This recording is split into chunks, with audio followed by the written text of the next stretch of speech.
to the world as it spins around. Just don't let the spin get you down. Things are moving fast, but hold on tight and you will last. Keep your self-respect, your manly pride. Get yourself in gear, keep your stride.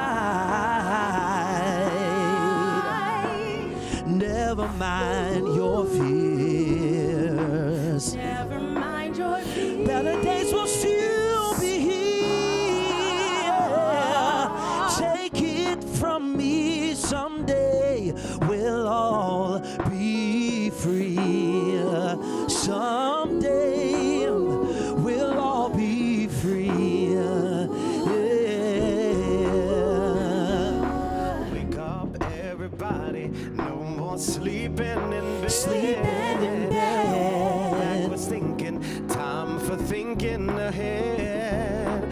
The world has changed so very much from what it used to be.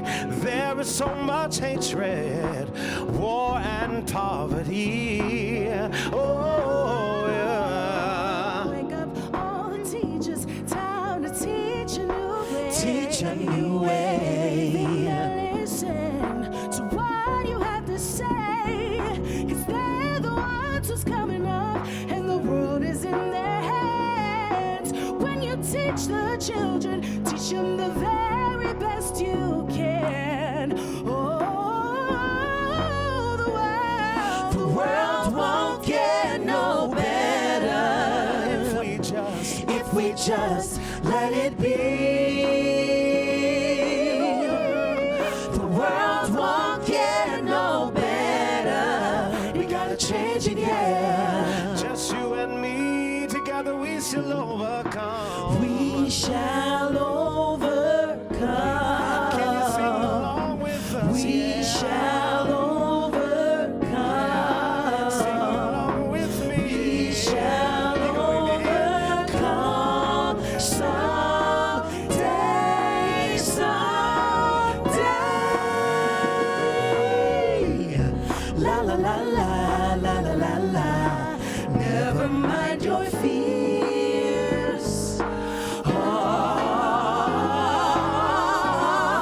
The world won't get no better if we just let it be. The world won't get no better. We gotta change it, yeah. We gotta change it, yeah.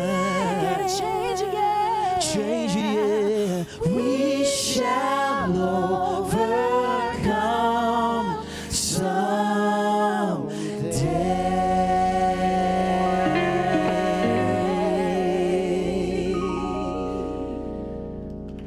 Thank you.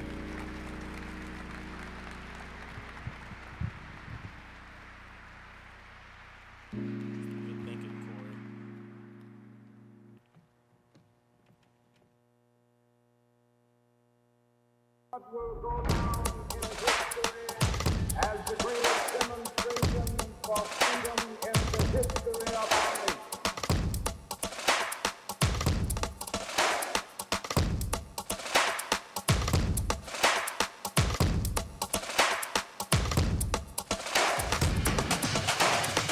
But then there's you, right? And there's you as you know you.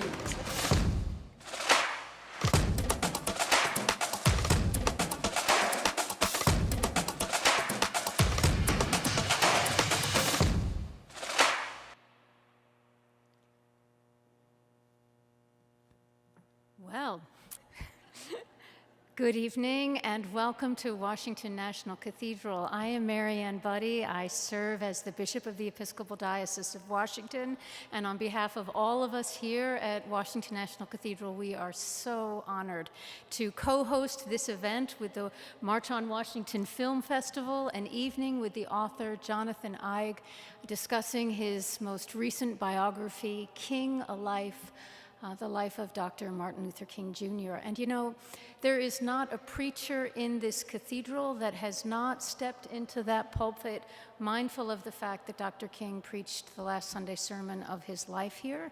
And so we hold the memory of this man and his ministry in a particularly precious way, but also are tempted to do the very thing that Dr. Eig warns us all against, which is to make a myth of a man who was, at the time he preached that sermon, one of the most unpopular men in America. And so one of the things we're going to discuss tonight is the man, Dr. Martin Luther King, and the history of the nation that birthed him and that in the movement in which he dedicated his life. And we are so honored that you're here.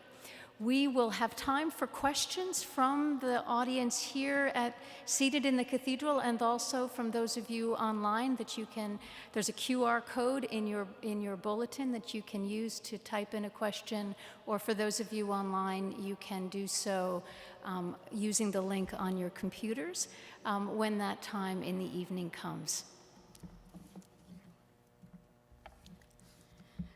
Good evening. On behalf of the March on Washington Film Festival, I'd like to thank our host, the Washington National Cathedral, Reverend Canon Kelly Brown Douglas, Bishop Mariann Edgar Budde, Congresswoman Ayanna Pressley, and of course, for writing the acclaimed book that brought us all together, Dr. Jonathan Eig. And all of you, our guests here at the Cathedral, as well as those who are viewing through the live stream. For more than a decade, the March on Washington Film Festival has served as the vault where history and truth-telling are protected from distortion and preserved for those who welcome the complexities, discomfort, and joy embedded in the civil rights narrative as it was and as it is today. Through year-round programming for both students and professionals, and the annual festival, this year, Pulpits, Protest, and Power, the Church and the Civil Rights Movement, being held September 28th through October 1st. The March on Washington Film Festival elevates the culture for the purpose of keeping us all connected to the stories we think we know, have never heard, and the stories that inspire us to be so much more, like Dr. Eig's new book. And now, it gives me tremendous pleasure to welcome someone else who inspires us to reach beyond our country's limited beliefs, encourages us to claim our power, supports us in protecting all of our rights, and advocates for the preservation of our democracy.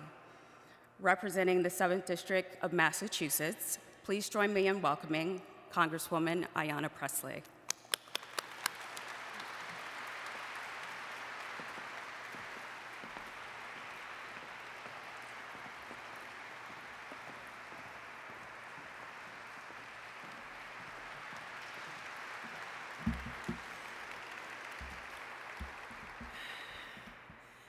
Good evening, beloved community, and thank you.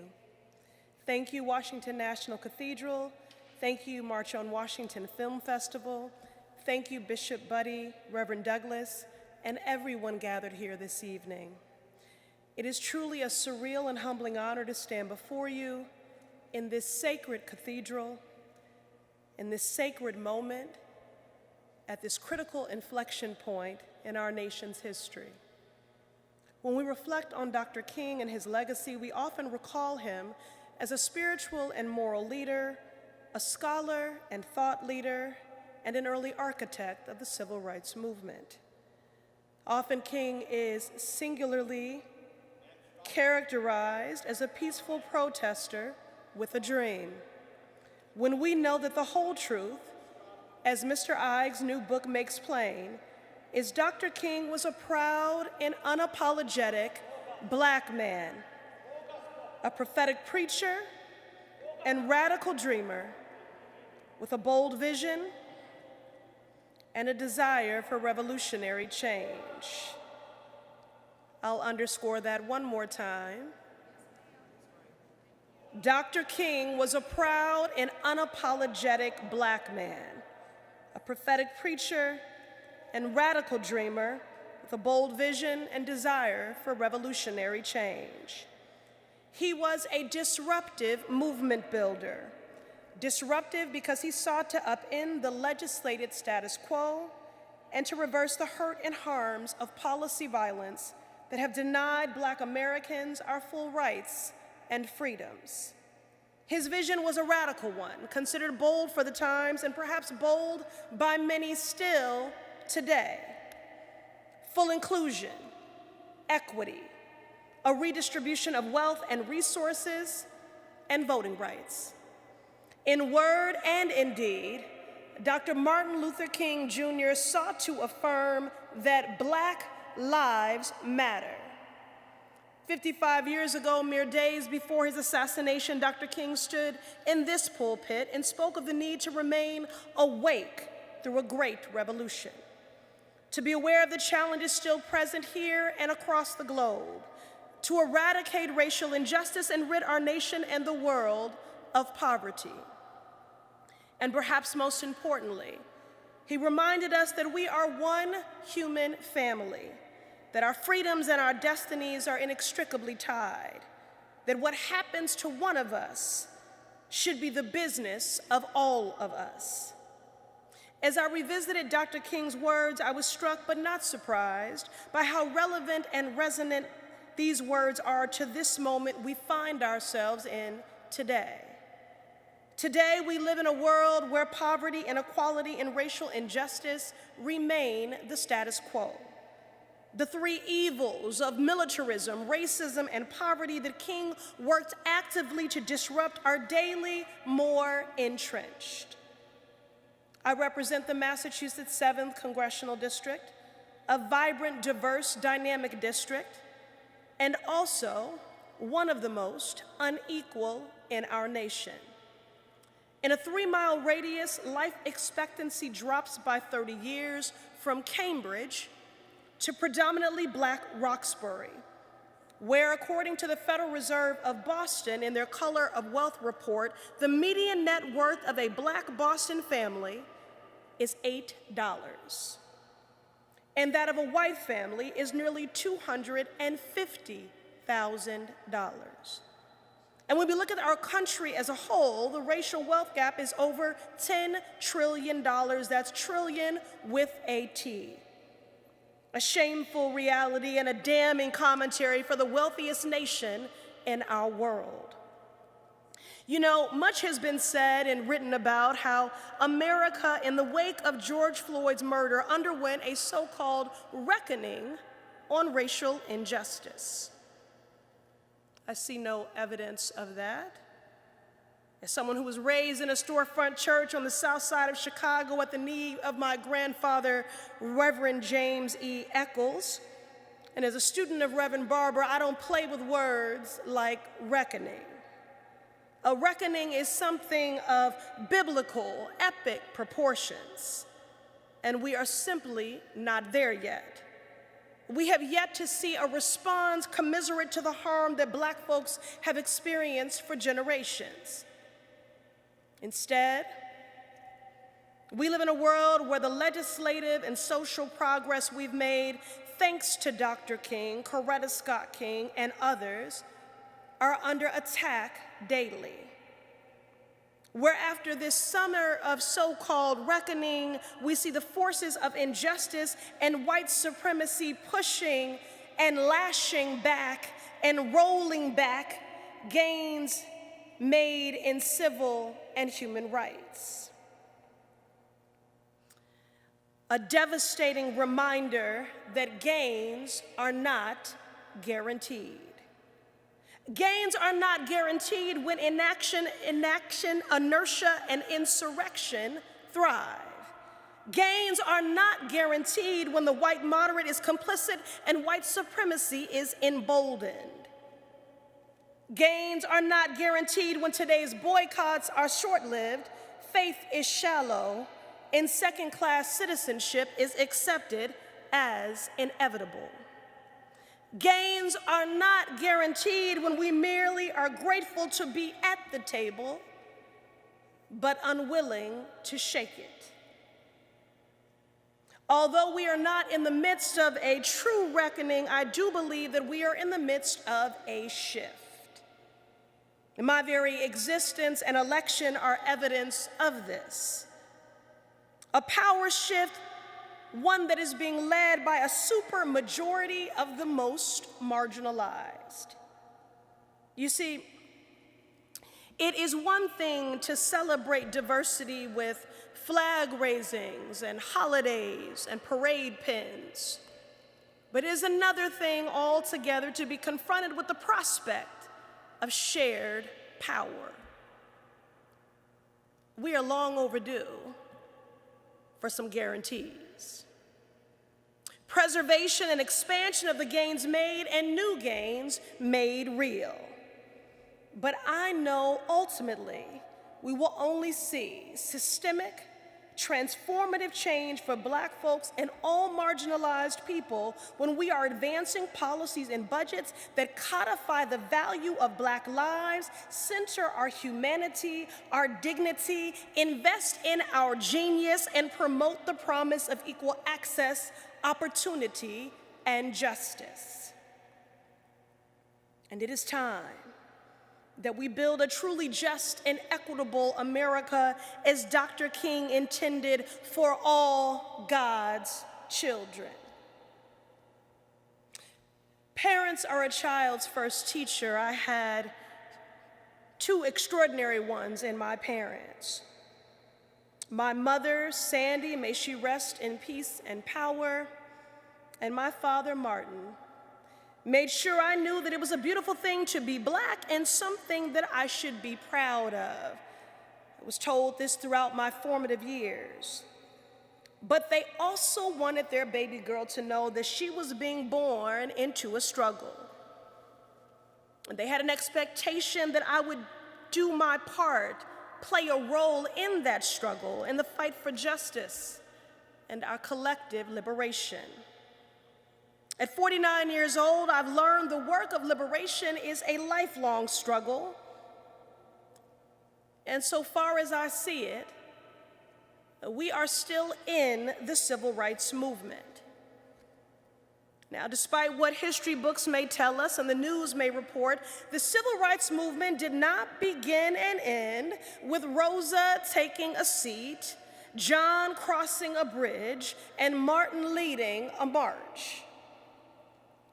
The movement was more than three leaders with three actions, and the same must be true today. In order for the movement to survive and for change to be actualized.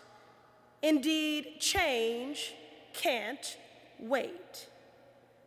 When Jim Crow is still alive in front and all around us, Jim Crow is not behind us when the Senate filibuster is preserved. Jim Crow is not behind us when state laws have been introduced to disenfranchise our votes, erase our history, and restrict our bodily autonomy. Jim Crow is not behind us. It is not behind us when Black home ownership is the lowest it's been in decades, and Black students bear the burden of a nearly $2 trillion student debt crisis. Jim Crow is not behind us when police brutality is the sixth leading cause of death for Black men, and Black women are still 4 times more likely to die in childbirth. No, Jim Crow is not behind us when Black Americans make up 13% of the US population and 40% of those incarcerated behind the wall. Jim Crow is not behind us when childcare and home workers, majority Black and brown women, don't earn a living wage.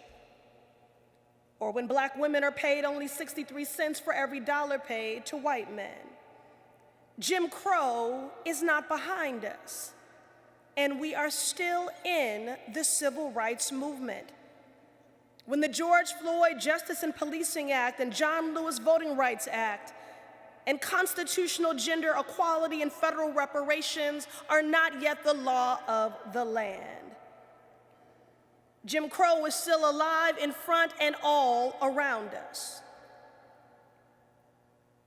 Earlier, I spoke of the revision and erasure of core components of Dr. King's message, vision, and dream. That erasure or revisionist history has also been true for the role that Coretta played in his life and in the movement as well. For those who may be unaware, Martin and Coretta forged their love in the Massachusetts 7th Congressional District, in Boston, in Roxbury, at the historic 12th Baptist Church. What a credible reminder and demonstration of the power of love, of the power of Black love, of the power of Black radical love to birth movements. Long before there was the movement, before there was Montgomery, there was Boston. Coretta has often singularly been characterized as a devoted wife. In fact, she was, but she was also a trusted confidant, advisor, effective strategist, and activist in her own right. Dr. King didn't radicalize Coretta. He fell in love with her because she was already radicalized. She stoked our consciousness and reminded us that every disparity, hardship, and social ill is the result of a policy or a budget choice, a violent choice at that. I believe in the power of the movement, of the pulpit, and of the pen. Policy is my love language, because it is policy that has caused us generational hurt and harm. It is discriminatory, short-sighted, precise policy and unjust budgets. Systemic racial injustice is the consequence of that. And although no single bill can undo centuries of harm, I firmly believe if we can legislate hurt and harm, we can and we must legislate equity, healing, and justice.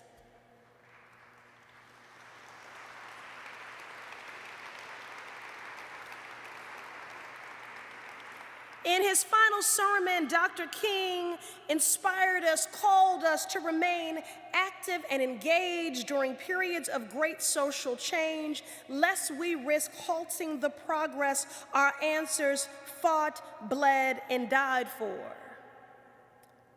In his prophetic words, human progress never rolls in on the wheels of inevitability.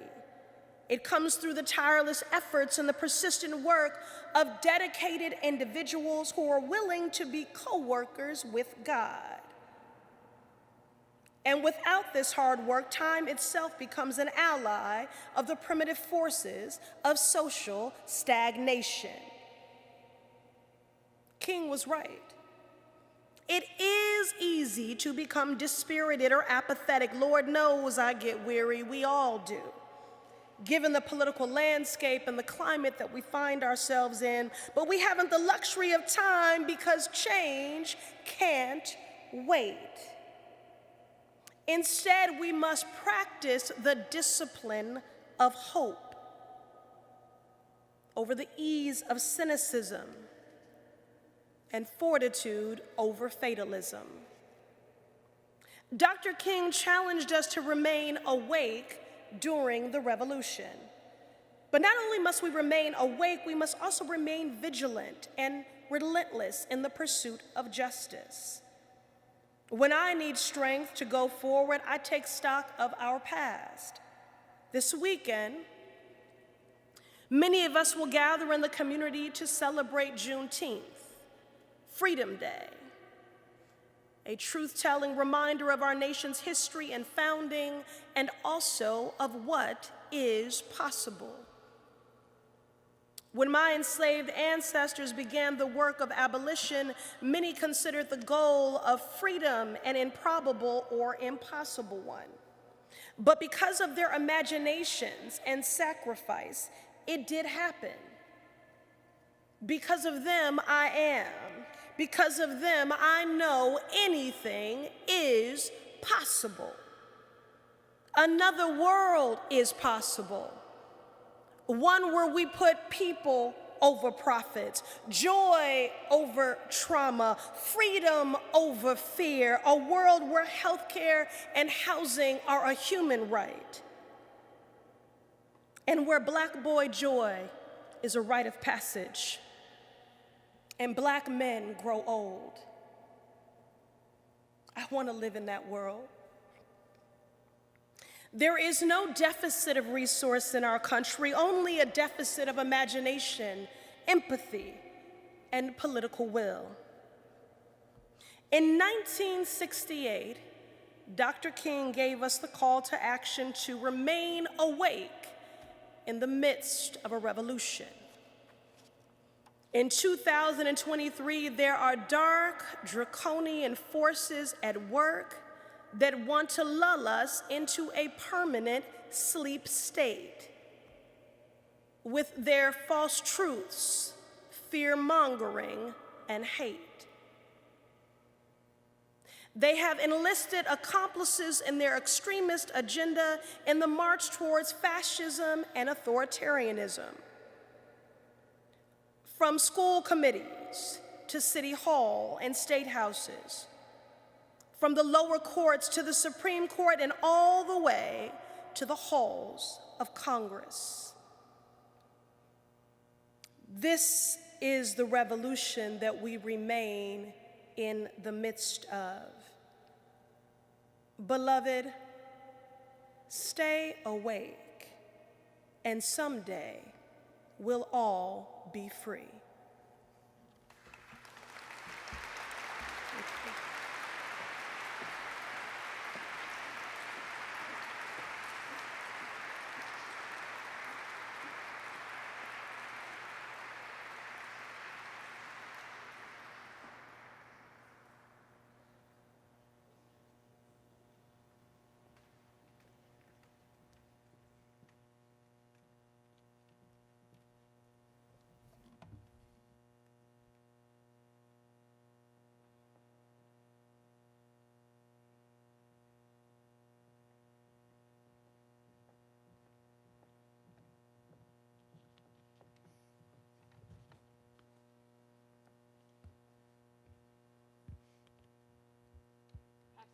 Perhaps another round of applause for the Congresswoman as she continues.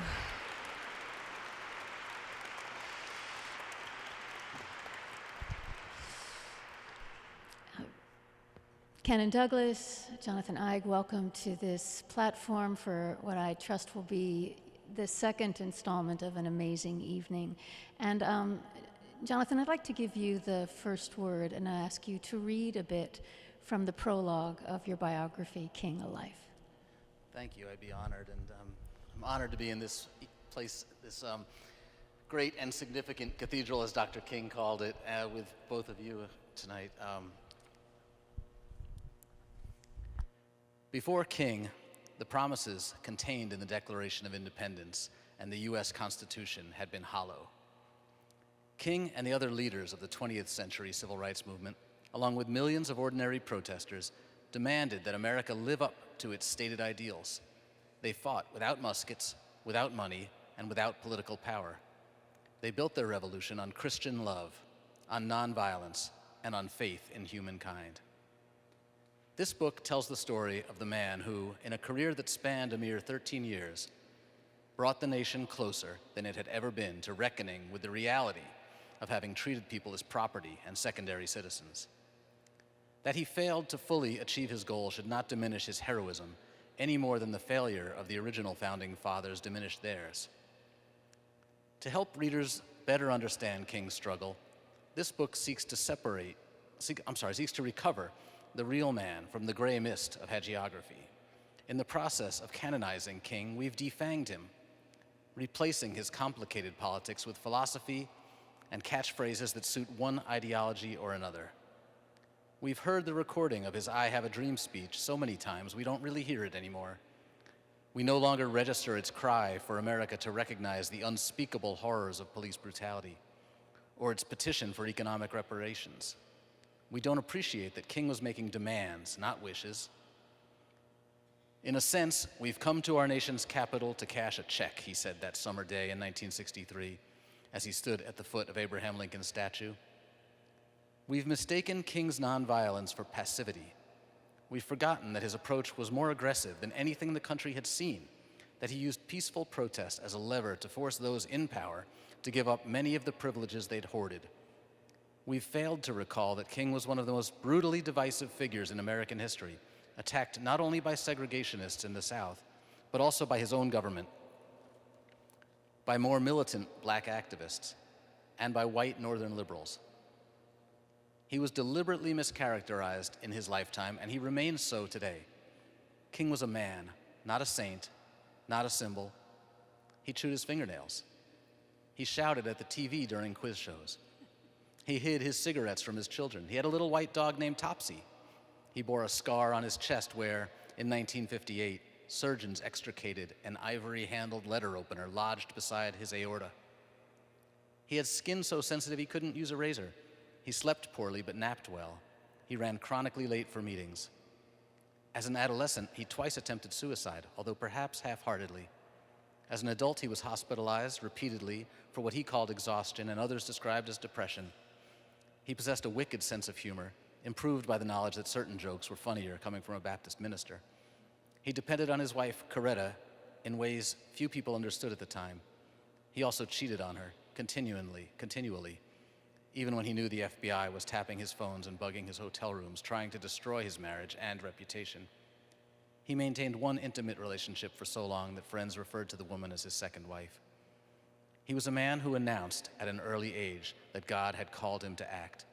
He lived his life accordingly, and he was willing to die.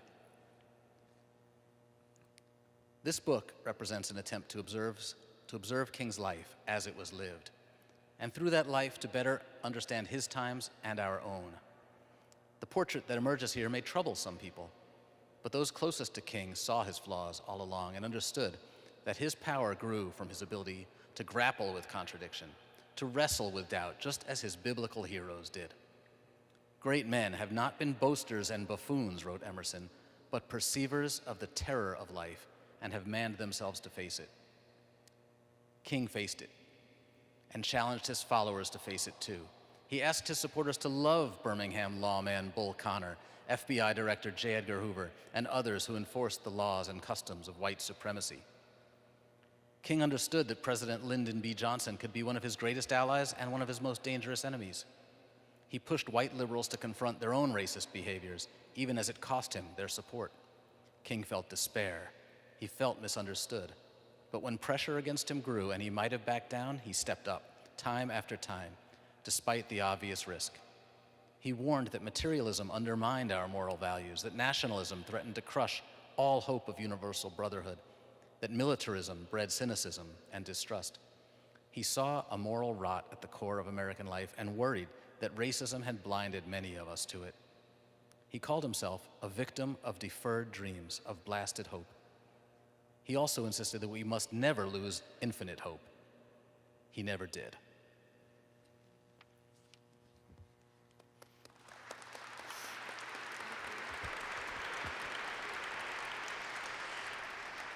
So much in that portion of your prologue.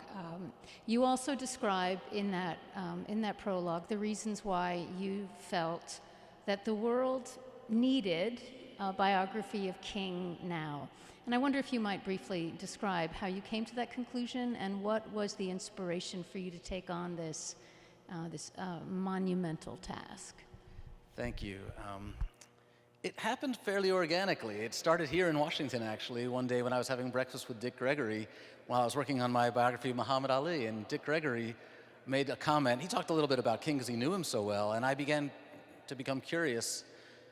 What was King like? What was it like to spend time with him? And Dick Gregory said something to me like, you know, the difference between Martin Luther King and Jesus.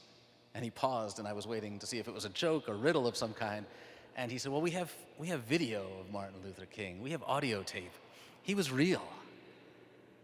And I'm still thinking about that. That was deep. Definitely not a joke. But that's when it occurred to me that there were still people around who knew Dr. King, and that there was an opportunity to spend time with them, to interview them, because I felt like what we had done in my lifetime, I'm born in 1964, in my lifetime, I feel like we've seen his image dulled. We've seen it candy-coated. We've turned the I Have a Dream speech into a kindergarten lesson, and we haven't progressed much beyond that kindergarten lesson. And we're teaching the simplest, most comfortable version of King that we can, all the way through into adulthood. We don't read his own words. We don't read his books. And we forget, even in the I Have a Dream speech, that the first half of that speech, before he began improvising, before he went to church, he talked about police brutality. He talked about income inequality. It was the march for jobs and freedom. And he meant freedom in the broadest possible terms. So I wanted to write a book that would introduce readers to a more human King, a more intimate portrait than we've gotten from some of the wonderful civil rights books that are out there, and to remind us that he was a radical, not just at the end of his life, but all through his life.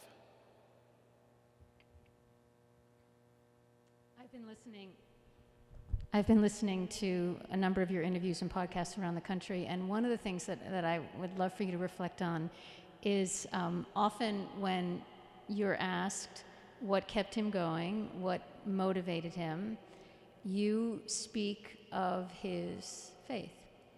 And, you know, it's one thing for those of us in the church to point to his faith as a grounding piece of motivation, but you're a journalist, you know, and you have the whole scope of motivations that drive a human being, and you write of them. But when pushed, that's your answer, and I wonder if you might speak about that. That's a great question. And the first time I was asked that question, because King is abused, he's beaten, he grows up in a family that's been beaten and abused by racism. And then he sets out to do something about it, and he's time after time batted down, harassed by his own government. What keeps him going? And the first time someone asked me that question as I began talking about the book, the answer just came right out. I didn't even think about it. God. His faith in God, his Christianity was his bedrock. There is no Martin Luther King. He does not become who he is without Christianity. And he's trying to do what he believes and what the Bible teaches us to do. The Bible says quite clearly that we are all made in God's image. We are all meant to love each other. It's pretty simple. I don't have to tell you two about that, but it struck me really profoundly to think that everything King did throughout his life, even as he becomes famous and powerful and dealing with presidents, that he is the rare individual who is still being guided completely by his faith, that he is not compromising. And that still gives me goosebumps. Canon Douglas, I wonder if you might jump in on this one, the questions of faith and influences that brought Dr. King to be the man that he was. Yes. Thanks, Mr. Budde. And yes, thank you for your book, and thank you for, we often make our leaders into heroes and we romanticize them and forget that they're human beings, and even when they're doing extraordinary work as King was doing for this nation. But you do situate well King in the Black church tradition and really highlight his faith as that which drove him as it did. And oftentimes biographies don't situate him in the Black church and talk about the influence of some of those he studied in graduate school. As you do that, you speak of the social gospel movement, and you speak of the impact of the social gospel movement, particularly on some of King's mentors, be it Mordecai Johnson, be it Benjamin Mays, or even Howard Thurman. But as you do that, you speak of the social gospel movement in relationship to the white social gospel movement. You highlight figures like Rauschenbusch, right? And King, yes, read those. But not there, and I'd love to hear you speak on it, is the Black social gospel movement, which is a movement that predates Walter Rauschenbusch, predates the white social gospel movement, that emerges out of the abolitionist movement, and in which King was born into, right? Which indeed they began to talk about not simply personal salvation, but social salvation, social sin, and that you had to talk about systems and structures if you were going to talk about salvation, way back with the abolitionist movement. So I'd love to hear you speak on that, and when you talk about the impact of the social gospel movement, is there any understanding or the context of the Black social gospel movement, which is different and separate from the white social gospel movement? Yeah, that's a great question, and I think that you can't really imagine Martin Luther King without the Black social gospel movement, and I think it's so deeply baked into his DNA that perhaps I even overlook it in terms of addressing it and labeling it, and that might be one of my weaknesses coming at this as a journalist and not a theologian. I find that I often miss some of the terms that are familiar, but I think that it is threaded through everything, not just in his life, but in his ancestors' life. I opened the book, and I had this decision to open the book after talking to Professor Lewis Baldwin, who has written a lot about the Black social gospel. I had originally opened the book with a scene with Martin Luther King's father and grandfather going into Stockbridge, Georgia to try to sell their cotton and being mistreated, being ripped off by the white landowner. And it was Professor Baldwin who said to me, have you thought about perhaps opening the book instead with King's grandmother instead of his grandfather? Because his grandmother was a believer. His grandmother lived the Black social gospel. She went to church every Sunday, and though they were dirt poor, they were sharecroppers in Stockbridge, she was the one who gave a portion of their little bit of food to neighbors who had even less. She lived it, and King is so steeped, religion for them was, as you can address far better than I can, it was the only thing that white people couldn't take away from them. It was the only thing they owned. They had their own church. The pastor in town could not be fired for speaking about liberation, for speaking about the fact that faith is incompatible with racism. And that's such a deep part. I felt like, I hope the readers get that, even if I don't throw the words Black social gospel around as often as perhaps I should have. But I couldn't agree with you more that there's no way that this country produces a Martin Luther King without the Black social gospel. Can I follow up a little bit on that? Yes, in that regard, and even the distinction, because you do speak of this in the book as well, in terms of those that were antagonists to King and how we've, in so many ways, misremembered who he was in relationship to the way in which he challenged not only the country, but the church and even the Black church, right?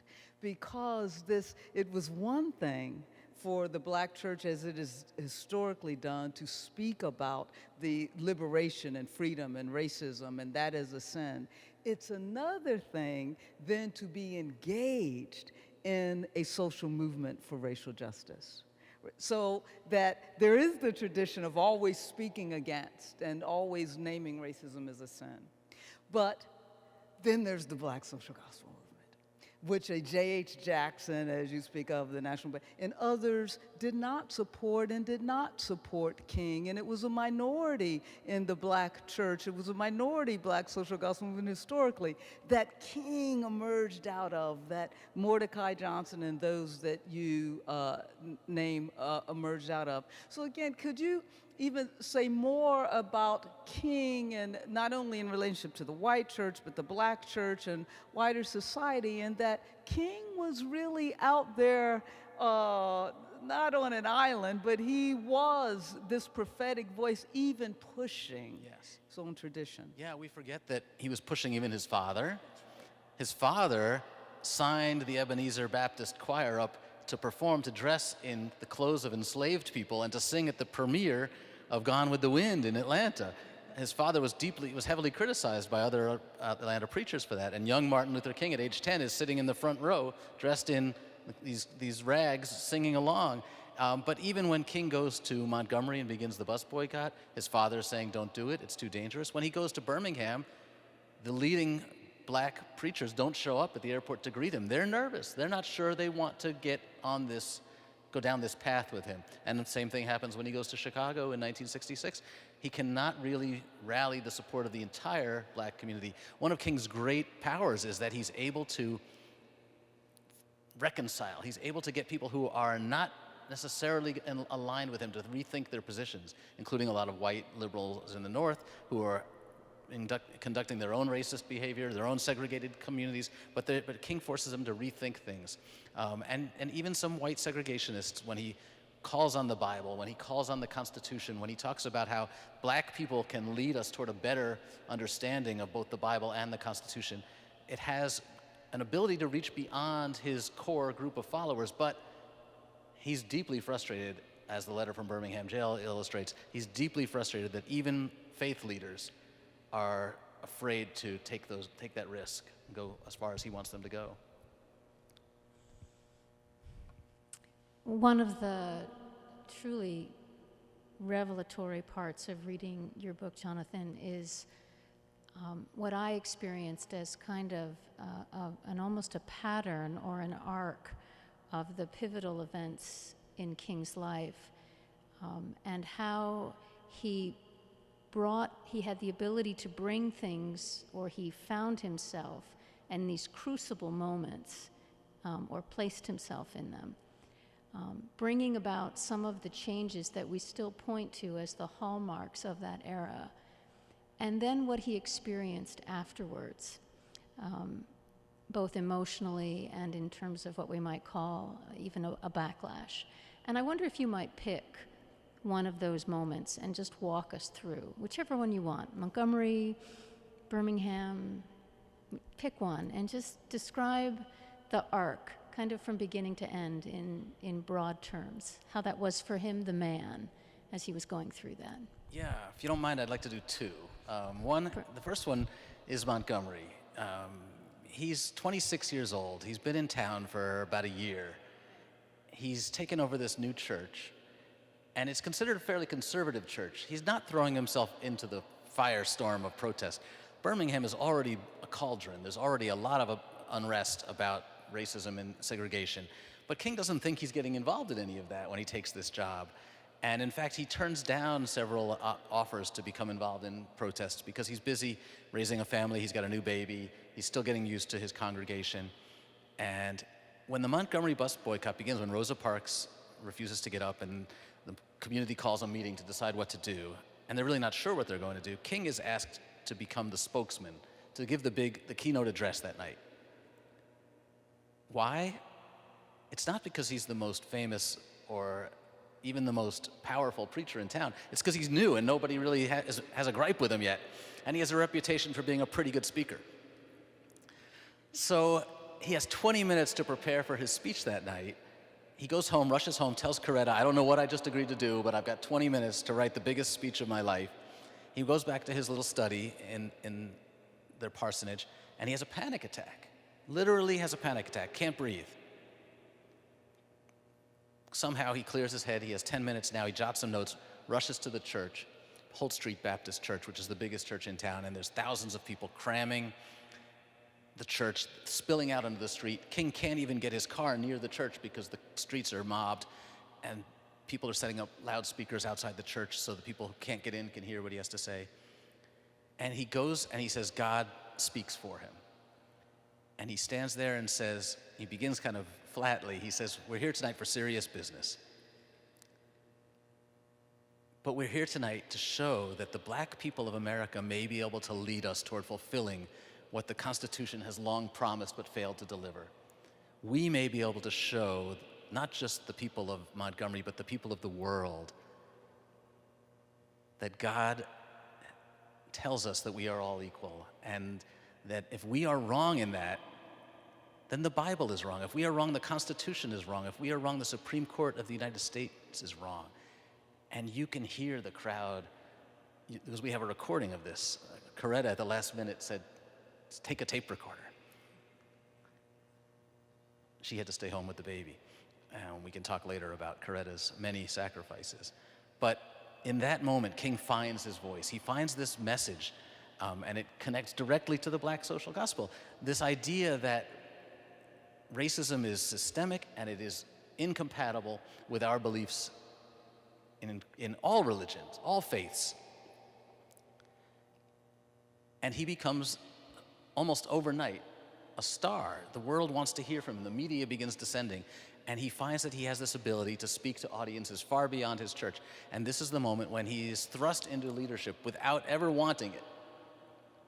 And the backlash to that, as you addressed, is tremendous. His home, just a few weeks later, is bombed with dynamite while his wife and daughter are sleeping inside. And soon after that, shotgun through the window.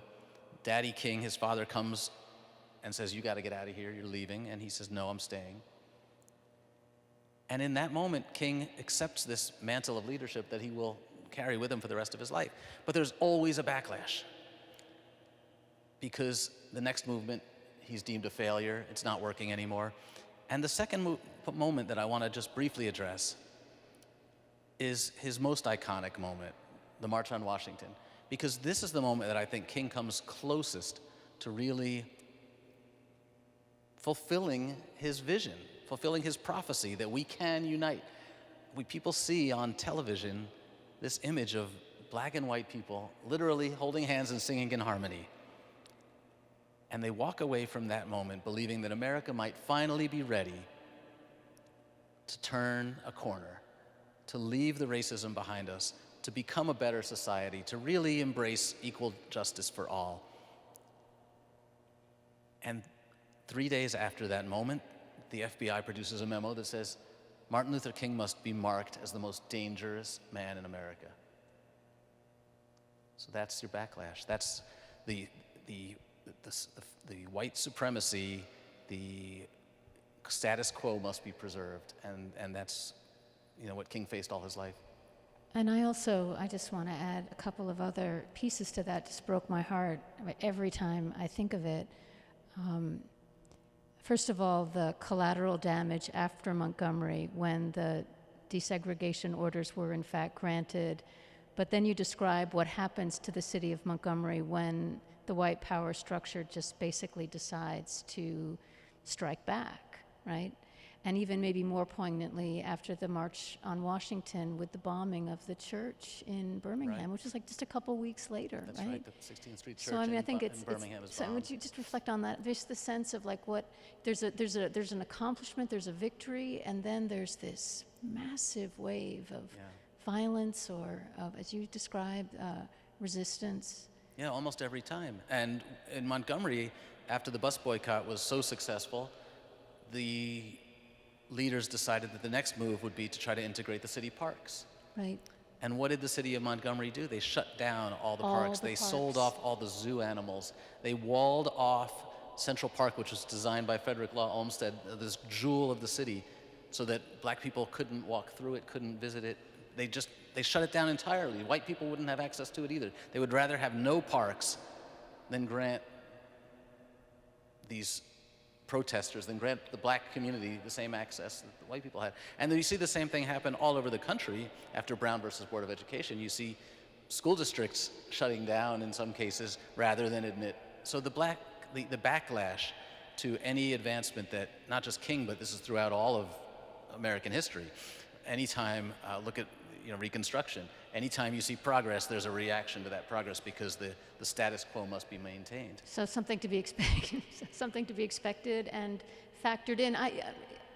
Canon Douglas, I would love for you to add your voice now in terms of some of the, and to talk with Jonathan about the other people that surrounded the movement. As the Congresswoman said so well, there was King, and then there were all the others, and particularly some of the women that were part of the groundswell of leadership of that time. No, thank you. And yes, two things take me there that you said even this evening, Jonathan, and one, of course, about his mother and how Lewis Baldwin said, oh, you should have started with his mother, because she exemplified or embodied more the Black social gospel movement. And we know that there were women that were very significant in the Black social gospel movement, from Ida B. Wells to Nannie Helen Burroughs, and we continue on up through King and the Civil Rights Movement, and Ella Baker, Dorothy Hyde, Pauli Murray, all out of that tradition and very significant. Yet we get to the March on Washington, and they are excluded from that march.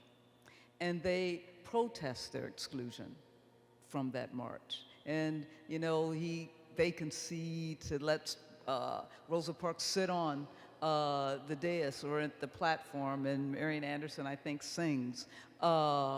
Yet there's no Ella Baker, who without Ella Baker, there's no, in many respects, SCLC and SNCC. There's no Pauli Murray.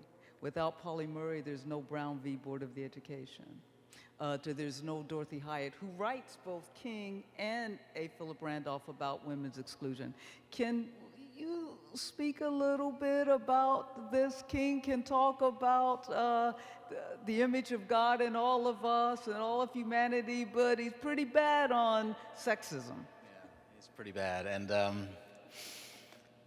a big point of my book is that we don't have to be perfect to be heroes, and this is a great example, because King had a serious weakness, a serious blind spot here.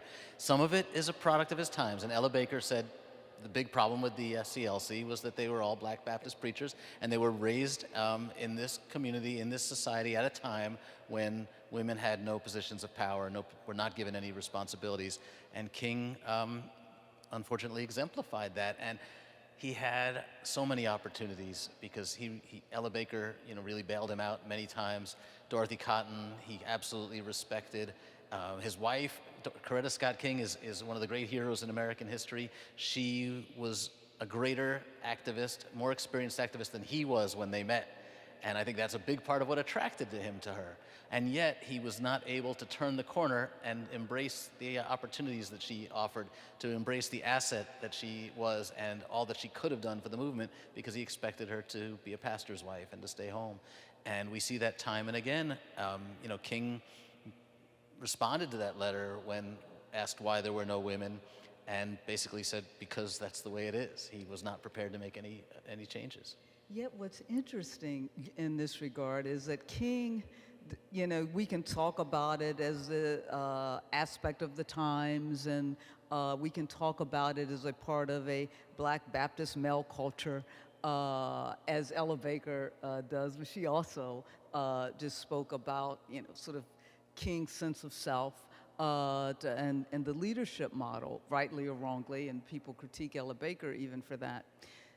While King wasn't able to step out of that in relationship to allowing women to have more power within the movement, or just recognize their significance, he was able to step out of it in relationship to Bayard Rustin, right? And because Bayard Rustin was out as a gay man, and he was attacked for that, and many people encouraged King to back away from Bayard Rustin. At some points, King did, but he always came back because he recognized that he needed Bayard Rustin. And so he took that risk, but he wasn't able to take that risk with the women. What's going on here? I don't know. I'd like to sing King's praises for being brave enough to keep Bayard Rustin in the fold, and to insist that he was going to, and remember, Bayard Rustin was also bringing heat from the FBI because of his former communist ties. So when when Robert F. Kennedy and JFK and J. Edgar Hoover start authorizing these wiretaps, a big part of it is because they're concerned about King's connections to Bayard Rustin. So King had a lot of reasons to cut ties with Bayard, but he didn't. He obviously saw enormous value there, and why he was able to see the value outweighed his own prejudices, because he was not great on issues of homosexuality. In his advice column, which he wrote, he encouraged people to overcome their homosexuality, and that was the only solution he offered to people who were struggling with their feelings on the in that area. But he's able to overcome it and see the value that Bayard Rustin brings to the movement, but he's not able to see the same value that Dr. Murray or Ella Baker bring, and that's just something about the depths of his own prejudices.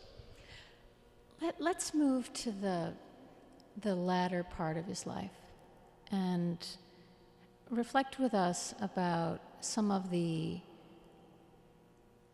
clarity that he comes to and why, and what the implications are for him and for the country as he does. So I'm talking 67, early 68, obviously.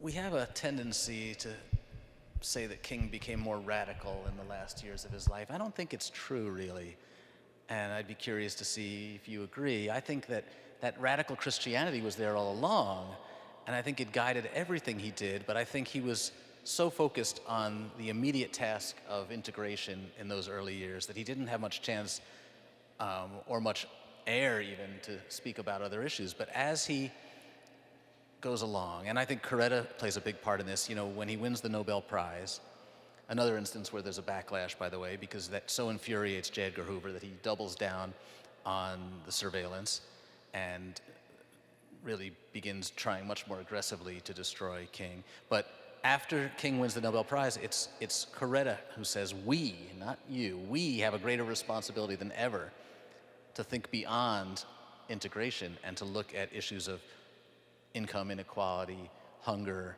militarism. And she is leading the way in many ways, especially on opposition to the Vietnam War. But King really commits, and again, this is back to his core faith. Christianity does not allow him to pick and choose his battles. He has to follow all of the words of God. He has to follow all of the commandments, and that means that he's not going to be silenced. One of the most painful moments in researching this book for me was reading King's one of his last conversations. It was after one of his last conversations with Stanley Levison, one of his dearest friends and closest advisors. After King gave his famous speech at Riverside Church in New York, where he said that America was the greatest purveyor of violence on earth, his friend Stan Levison calls him and says, I think that was a bad speech. I think it's King's greatest speech. Levison says to him, I think it was a big mistake. It didn't even sound like you. You're going to cost us all of this support in the North. You're going to you're going to destroy your relationship with whatever's left of it with President Johnson. And King says to him, and we know this because the FBI is taping the phone calls. King says to him, it may have been politically wrong, but it was not morally wrong. And he's never going to be judged by the Gallup polls in which his popularity is sinking. He's going to be judged by whether he lived up to the words in the Bible. And his friends, even his closest friends, can't understand that. But I think that's what he's been doing all along. It's just that he now feels the confidence, the courage, and the clarity to really put it in the broadest terms and to speak what's in his heart, not just what needs to be addressed at the moment. Canon Douglas, we have just 5 minutes before we get to open it up to other questions. But I wonder, so you have the final exchange. Just one. Yeah. Piggybacking on that question that Bishop Budde just asked you, and what happens with King's clarity. What happens? Can you talk about that sort of moment, and perhaps it's after the Birmingham bombing, when King recognizes that his dream becomes a nightmare? Yeah, we talked about the sermon he gave here 4 days before his death. He had planned to give another sermon the next Sunday at his home church, Ebenezer, and that sermon was called America May Go to Hell. Now, he was pretty grim. He suffered, a lot of doubts, a lot of dark moments especially in those last years when he felt like no one was listening to him anymore. And we again hear him on these transcripts saying, if this march in Memphis doesn't go well, I'm done. He's losing confidence in himself, but he's not losing faith in God. even when he says America may go to hell, he still insists that there's hope. He still believes that there's a chance for redemption of these lost souls, that there's still an opportunity for reconciliation. His faith is never dimmed, and I think that's what, inspires me when we think about those last years. We're going to open it up for questions from others, and I think people have been collecting the questions. Do I have that right? Here they come. Okay, settle in. We've got a few. Thank you so much, friends.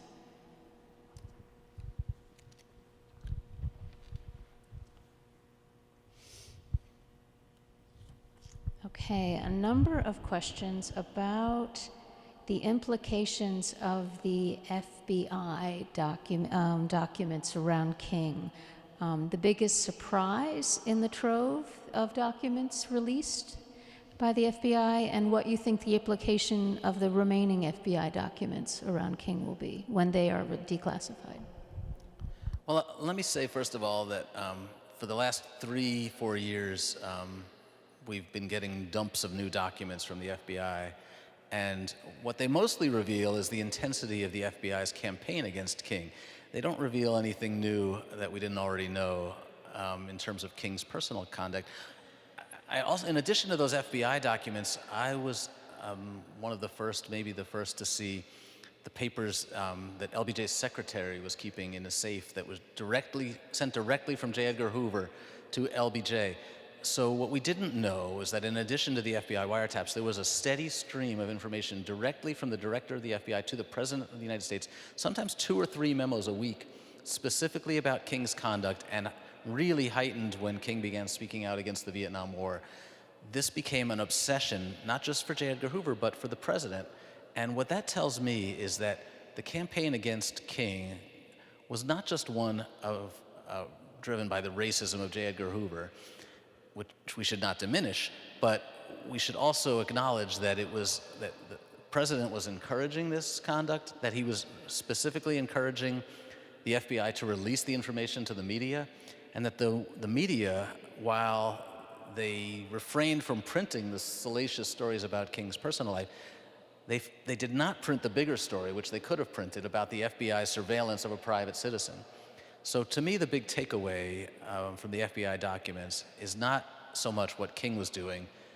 We know that he was imperfect. We know that he cheated on his wife. But the big takeaway for me is how that information was weaponized to try to destroy King, try to break up his marriage, and to try to divide and conquer the civil rights movement, because it was perceived as a serious threat, once again, to the power structure as it stood at the time.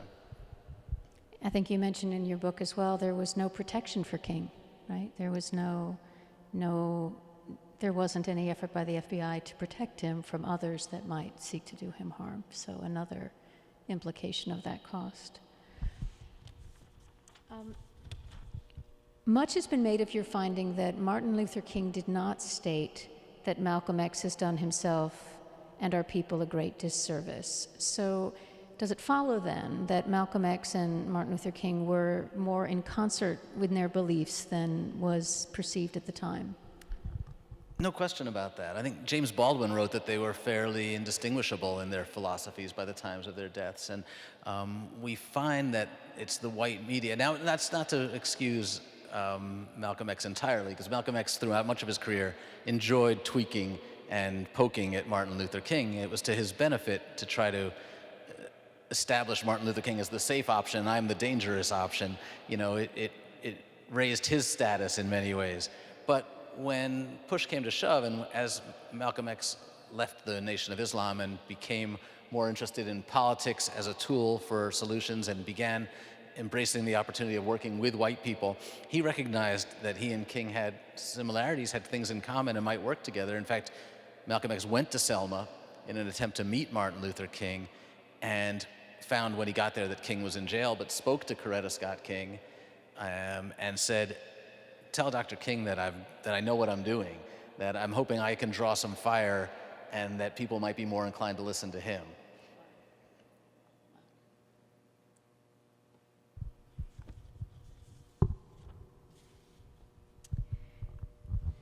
So this is a wonderful question, and one that I know that Canon Douglas and I had spoken about with slightly different framing.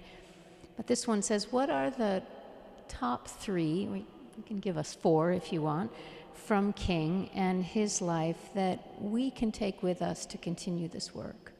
And maybe in another way, what might you say to those in the struggle now, channeling King in terms of the work that is before us? So both all of us in our lives, but also relative to the movement that continues on. And I'd love to hear your response to that one too, but I'll go first. And if you, Okay, if you that would wanna, be great. I would love that as well. I would love to hear yours. King, as he came here, the reason he came here to Washington to give that sermon on March 31st, 1968, was because Washington was really scared that he was planning this occupation, really, of Washington, D.C. He called it the Poor People's Campaign. And he was planning to come here in May and to set up a camp within sight of the Capitol and the White House and bring thousands of people from all over the country. And he saw this as a pivot. And he also said it was maybe the last chance for America to redeem itself. He was going to bring people from all races and religions, all parts of the country, with a focus in particular on impoverished people, to stay here in Washington until their demands were met. And what he was demanding was a fundamental restructuring of American society and the American economy. The power structure needed to change, and Americans had to sacrifice. He said, white America didn't give up anything when we passed the Voting Rights Act, when we passed the Civil Rights Act. It didn't cost you anything to allow voters to register. Now it's time to pay. Now it's time to turn the civil rights movement into a human rights movement and to really think deeply about what it means to create equal citizenship. And that scared people. That's why they asked him to come to Washington, to try to calm the nerves of the mostly white people who would come and hear him speak that day. And King did not, if you go home and watch the sermon, he did not calm their nerves. He said that the struggle was going to continue, and I just spoke to Andrew Young yesterday, and he said one of the quibbles he had with my book is that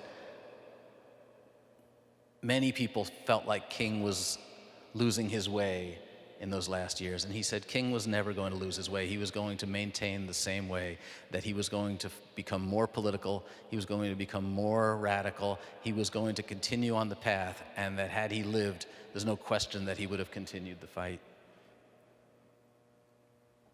So what do we take away from that? I'm sorry? What can we take away from that? Yeah, so as you think about the impact of this book and what you hope it gives us and those coming after us, the younger generations, I mean, I'm in my 60s now, so I count myself not among them anymore, but who are feeling many of the feelings that those coming up after King felt, and what you would want them to take away from this book, and the portrait of King that you have painted for us. I wanted to write a book that humanized King because I felt like we've turned him into a monument and a national holiday and a postage stamp, and we've lost sight of the fact that he struggled, that he suffered, that he had doubts, and that he persisted, that he never gave up. And we don't have to be perfect ourselves, but we have to keep working to make a better society. That's what the Bible says. We are meant to work as partners with God in improving the universe.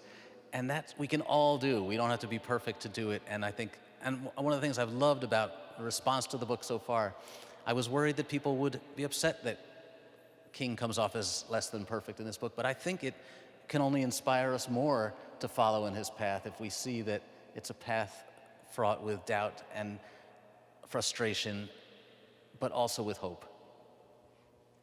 Yeah, you in fact said one of the things that I wanted to say is the takeaway, and that I think is one of the powerful aspects of your book, that you present King as this human being that is very complex and very, in its complexity, also flawed, yet he always tries to make a difference. And we're talking about a 26-year-old who was assassinated when he was 39 years old. That's young, right? And so I think when we understand King not as a superhero, as we understand him as a human being, a 26-year-old who came out of school and in fact was still writing his dissertation when he got to Dexter Avenue Baptist Church, then it should inspire us. You don't have to do everything, but you can do something. And that's what King always did. He knew he had to do something. And so that's a takeaway to me that spans generations. The other thing that struck me in your book, the arc of your book, is the arc that is the cycle of, as you spoke about it, Bishop Budde, progress, backlash. And as Congressman Presley said, we can just transport all that was there to today, and it discourages the generation or two that's beneath me. And they often say, and this, I guess, turns into a question for you, they often say, we aren't you. And I've got my own son that says that. We aren't King. We aren't that patient as he was. Yet I think that that is also is a takeaway, that it wasn't a patience, it was an impatience, even as he knew that these things, there was a backlash. So that's my question to you. What do you say to a generation that says, we aren't King, we aren't you all? Things have to change now because of the very arc that you trace in your book. Yeah, we don't have to be. King wasn't king always either. You know, he writes a letter after the Montgomery bus boycott, he writes a letter to one of his mentors and says, they're going to be expecting me to do this over and over again. Now what do I do, right? I love that. I love that he didn't know. He didn't know he was going, you know, so we don't have to be king. We just have to try, as you said. This has been a wonderful conversation and an incredibly rich evening. Before we let you go, I'd love to have you read one final piece from the epilogue of your book to close us out tonight. I just happen to have that here. And a reminder that there is a table in the back for book purchasing and book signing after we finish here on the podium. And so we will give Jonathan Eig a chance to get there. And for those of you who wish to greet him, purchase a book and have him sign it, he'll be waiting there for you. Thank you. Read slowly, too. Nice and slowly. Was I too fast last time? Yeah, a little fast, yeah. Okay, thank you. But in hallowing King, we have hallowed him. From Montgomery to Chicago, along those streets named Martin Luther King Drive and Martin Luther King Jr. Avenue and Martin Luther King Jr. Highway and Martin Luther King Jr. Boulevard, poverty and segregation rates remain much higher than local and national averages. In those schools named for King, and in almost every school in America, King's life and lessons are often smoothed and polished beyond recognition. Young people hear his dream of brotherhood and his wish for children to be judged by the content of their character, but not his call for fundamental change in the nation's character, not his cry for an end to the triple evils of materialism, militarism, and racism. As King's friend Harry Belafonte told me, in none of the history books of this country do you read about radical heroes. On my most recent visit to the Martin Luther King Jr. Memorial in Washington, D.C. in the spring of 2022, I found none of King's books for sale in the gift shop. Our simplified celebration of King comes at a cost. It saps the strength of his philosophical and intellectual contributions. It undercut his power to inspire change. Even after Americans elected a black man as president, and after that president, Barack Obama, placed a bust of King in the Oval Office, the nation remains racked with racism, ethno-nationalism, cultural division, residential and educational segregation, income inequality, violence, and a fading sense of hope that government or anyone will ever fix those problems. Where do we go from here? In spite of the way America treated him, King still had faith when he asked that question. Today, his words might help us make our way through these troubled times, but only if we actually read them. Only if we embrace the complicated King, the flawed King, the human King, the radical King.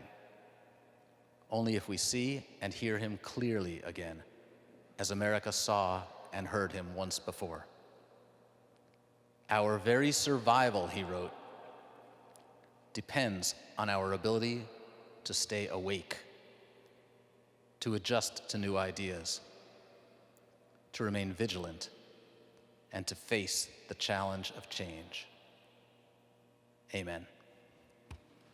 And please join me in thanking Canon Kelly Brown Douglas, Mr. Jonathan Eig, Congressman Presley. Thank you so much. And we are treated once again by the gift of song.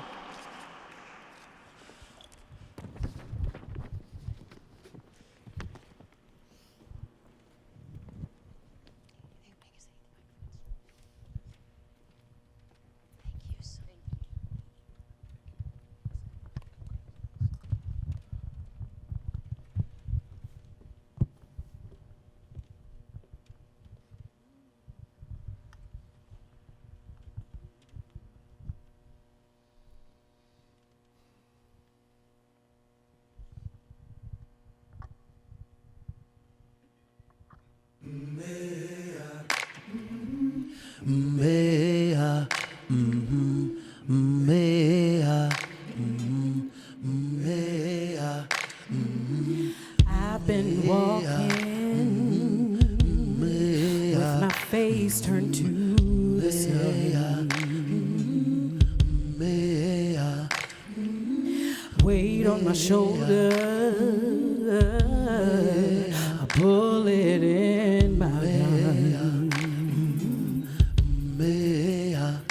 Oh, I've got eyes in the back of my head, just in case I have to run. I do what I can when I can, while I can for my people. While the clouds roll back and the stars fill the night, that's when I'm gonna stand up, take my people with me. Together we are going to a brand new home. Far across the river, can you hear freedom calling, calling me to answer? Gonna keep on keeping on. I can feel it.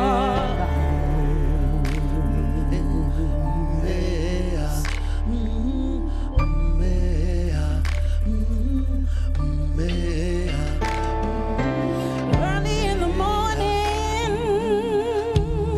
before the sun begins to shine, we're gonna start moving toward that separating line. I'm waiting for mighty waters, but I got a made up mind. And I don't mind if I lose any blood on the way to salvation.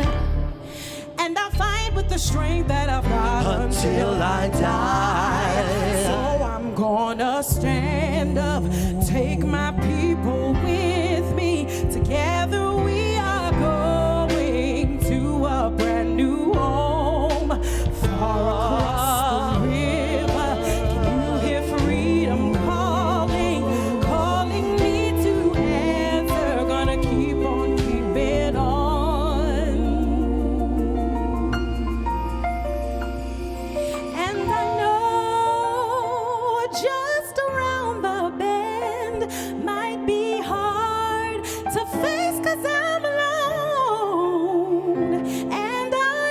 might fail, but Lord knows I tried.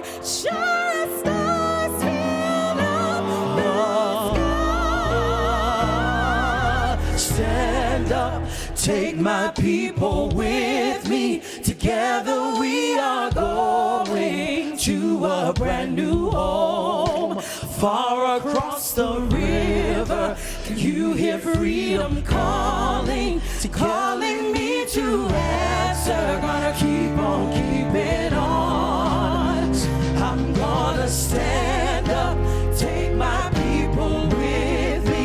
Together we are going to a brand new home. Far across the river, you hear freedom calling, calling me to answer. Gonna keep on keeping on. I'm gonna stand up, take my people with me. Together we are going to a brand new home. Far across the river, you hear freedom calling, calling me to answer. Gonna keep on keeping on. I can feel it in my bones. I go to prepare a place for you. I go to prepare a place for you. I go to prepare a place for you. I go to prepare a place for you.